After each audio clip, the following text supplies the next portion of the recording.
ચૈતર વસાવાના સતત જામીન નામંજૂર થવા પાછળ ભાજપ સરકારનો છે મોટો હાથ, એવું સૂત્રો પાસેથી જાણવા મળી રહ્યું છે।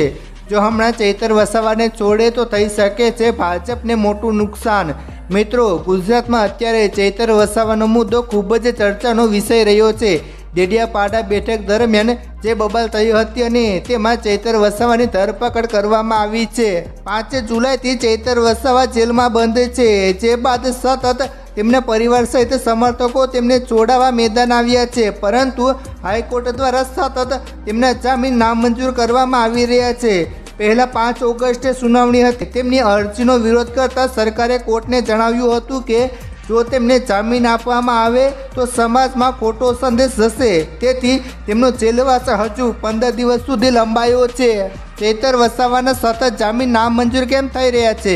શું તેમને આજીવન કેદ થઈ શકે છે? મિત્રો, ચૈતર વસાવાના સતત જામીન નામંજૂર થવા પાછળ મુખ્યત્વે આ કારણો જવાબદાર છે। પહેલું, ગંભીર કલમો હેઠળ ગુનો।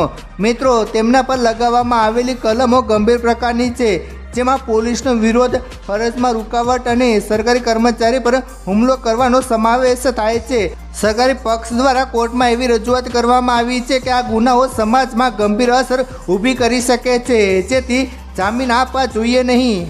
અગાઉના કેસો મિત્રો, કોર્ટમાં રજૂઆત કરવામાં આવી છે કે ચૈતર વસાવા સામે અગાઉ પણ કેસો નોંધાયેલા છે। ખાસ કરીને ફોરેસ્ટ વિભાગના એક કેસમાં તેમને શરતી જામીન મળ્યા હતા અને સરકારી પક્ષે દલીલ કરી છે કે વર્તમાન કેસ દ્વારા તેમને તે જામીનની શરતો ઉલ્લંઘન કર્યું છે। આ પણ જામીન નામંજૂર થવાનું એક કારણ છે। સામાજિક શાંતિ અને કાયદો વ્યવસ્થા। મિત્રો, કોર્ટે જામીન અરજી પર વિચાર કરતી વખતે સામાજિક શાંતિ, કાયદો વ્યવસ્થાની સ્થિતિને પણ ધ્યાનમાં લીધી હતી। તેમના કેસને કારણે વિસ્તારમાં તણાવપૂર્ણ સ્થિતિ સર્જાઈ હતી અને કલમ 144 પણ લાગુ કરવી પડી હતી।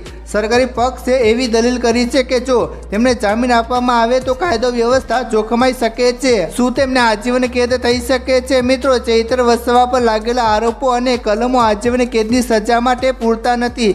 ભારતીય કાયદા મુજબ આજીવન કેદ સામાન્ય રીતે અત્યંત ગંભીર ગુનાઓ જેમ કે હત્યા, આતંકવાદી પ્રવૃત્તિઓ વગેરે જ થઈ શકે છે।